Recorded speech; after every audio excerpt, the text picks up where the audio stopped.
Mirasee.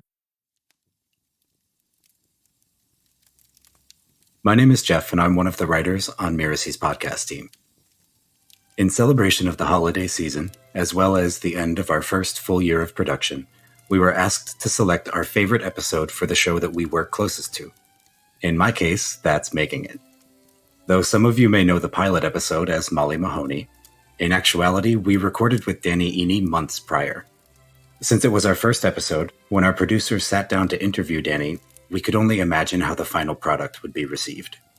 I sat in on this interview from a downtrodden hostel in Mexico, reception dropping every few minutes.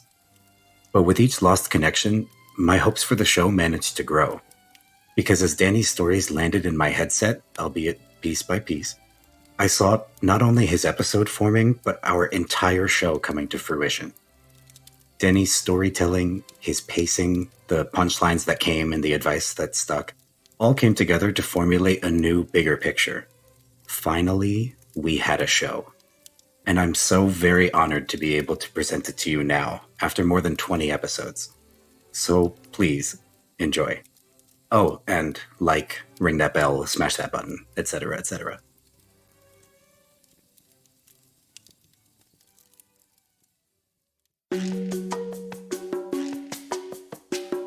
Hi, I'm Danny Iny, and this is Making It, the show that offers tips for making it online.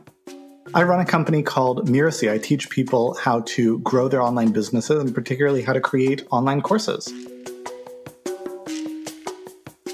So I've been an entrepreneur, I like to say, for longer than my adult life. I quit school when I was 15 to start my first business. And an early memory is that I was involved in a telecom startup. So we were negotiating with one of the big telecoms in the region, and we me and a business partner who was a quote unquote grown up, we go to this meeting. It's like an evening meeting, and it's the two of us and maybe 8 executives around the table. And I remember this so vividly. The person who was running the meeting, his assistant, comes in. She says, "Would any of you gentlemen like coffee?" And then she turns to me and says, "And if you like, I can get you a hot chocolate." And I was mortified. My face turned red. I was the youngest guy in the room for a very, very long time. And I mean, now I'm in my late 30s. This is the oldest I've ever been, which is a joke, but not a joke. But being the youngest guy in the room and being the guy that, being an entrepreneur is usually not most people's path of least resistance to success. Right? There's a lot of uncertainty there. I could have, I could have been a doctor. I could have gone to business school. I could have not dropped out of high school, right? There are a lot of things I could have done. And so, combine the uncertainty and the second guessing with being the youngest guy in the room, and you come up with a real chip on your shoulders, right? Of like, you've got something to prove. And combine that chip on your shoulders, that's something to prove, with some successes. And you can develop a massive amount of arrogance, right? It's like, I knew it. I told you, I'm just smarter than everyone, right? I can figure this out in a way that nobody else can. And, when you are working from a place of having something to prove to other people or realistically to yourself, you're not coming from a place of service. You're not thinking about the people that you are responsible for creating an outcome for, whether it's your employees, your team, your family, your customers. And that's where you start making bad decisions. I guess coming back to the original idea of, what are common mistakes along the way to making it, is that the closer you get to making it, the more opportunity there is for you to let whatever baggage you're carrying lead you to blow it. My experience has been that, whatever success you achieve, whether it's financial, whether it's recognition, whether it's, whatever you achieve, it helps you become more of who you are. And that's for good, but it's also for bad, because we all have good traits and we have bad traits. And the things that you haven't dealt with, the pettiness, the insecurity, the need to prove something, and if it sounds like I'm projecting, then I probably am, it just gets a bigger stage and more resources with which to play. For me, what matters is contribution, like feeling like I'm making a difference to someone, and growth for myself. Those are the two things that are really important for me. And freedom to be able to do what I want, when I want, in the way that I want, to take the risks that I want to take, which I guess is a bit of a misnomer, because the freedom to take the risks means they're actually not that risky. That's kind of what the freedom does. It de-risks the risks. But yeah, having those things, I think you've kind of made it, or at least that's how I used to think about it. It's changed for me a little bit now that I have kids. As we record this, my daughter is 5.5, my son is 4. And what I've found is that having kids, it dials in the things that are important. More and more, I see making it through a lens of, am I modeling the right things to my kids? Right? Is this what I want them to grow up and aspire to? Not in terms of doing exactly what I'm doing, right? I mean, if they're healthy and happy and doing something that they find fulfilling, that's what matters. But, am I modeling for them that I'm pursuing things that I'm excited about, that I'm interested in? Am I modeling for them that work is not something you have to do, it's something that you get to do? Am I modeling for them that it's very worthwhile to slow down and help someone when there's an opportunity to do that? I think that's all a part of making it. I make enough money now. I'm fortunate that, I'm not uber wealthy or anything like that, but I don't need to be, right? I have a comfortable house. My kids have food on the table and books on the bookshelves. Those are the two important things in our family. And that's enough. So, is it worth doing more? Is it worth creating something bigger for the people that we can contribute to, for the people we can help?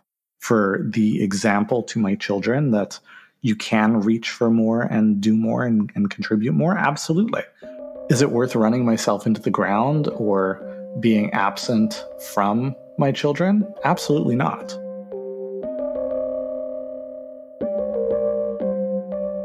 So I don't think it's a matter of getting to your deathbed and taking stock, there's a scorecard of, years of having made it, years of not having made it, am I coming out ahead? Right? But, every moment, every year, you're either living the kind of life you want to be living and moving the direction of doing that more or not. There's a metaphor that I give my students sometimes about this difference between riding a train and surfing on the waves. And the idea is that, a lot of people conceptualize life as being like getting on a train, like riding a train. So maybe you have to run to catch the train. Maybe you've got to hustle to get enough money for the train ticket. But once you get on the train, you can sit back, relax, and it's like you've done the hard part. Now you can, you're on the track, and as long as you're sort of paying attention, looking out the window for the right stop, it's like you're good. You can take it easy. And the other metaphor is the metaphor of surfing. And one of these days I'll take an actual surfing lesson and see if I'm butchering the metaphor. But, I imagine that, no matter how good of a surfer you are, you're never, on the board waiting for the waves to just quiet down so the water is perfectly still. So you're like, okay, now I'm good. I can take a nap, right? That's not part of the experience. The water is always changing, and your comfort with that doesn't come from knowing that there is no uncertainty coming. It comes from trusting in your competence to handle that. And I think there's something parallel to that with making it, in the sense that, you don't do it once and now it's done.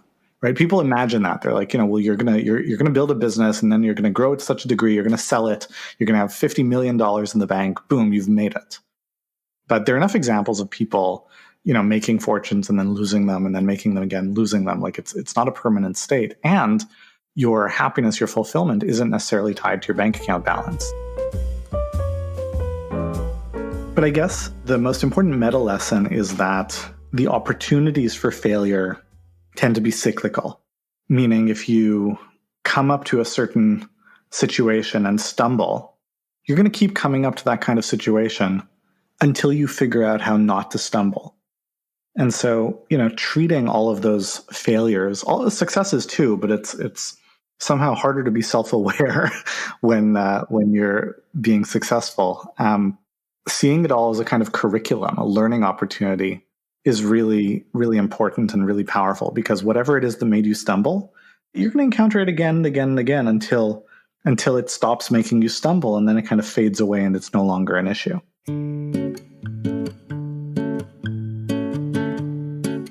Life is a long series of steps. Life is a long series of things that you do. And, there's a tendency for people to, it's called the end of history fallacy, right? The idea that, everything was leading up to this point.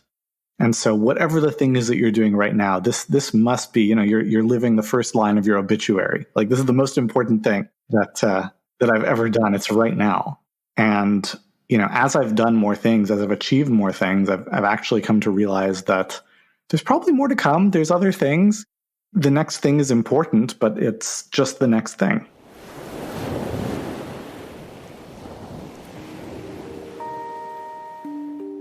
I'm Danny Iny, and you've been listening to Making It. You can find me at Mirasee.com. Making It is a Mirasee FM original production. This episode was produced by Cynthia Lamb. Danny Iny is our executive producer. If you like this episode, you might want to check out Just Between Coaches, the podcast that explores the really tough issues that coaches face every day. So you don't miss the great episodes that are coming up on Making It, go ahead and subscribe on Apple Podcasts, Spotify, or wherever you're listening right now. And if you like the show, please leave us a starred review. It's the best way to help us get these ideas to more people. Thank you. We'll see you next time.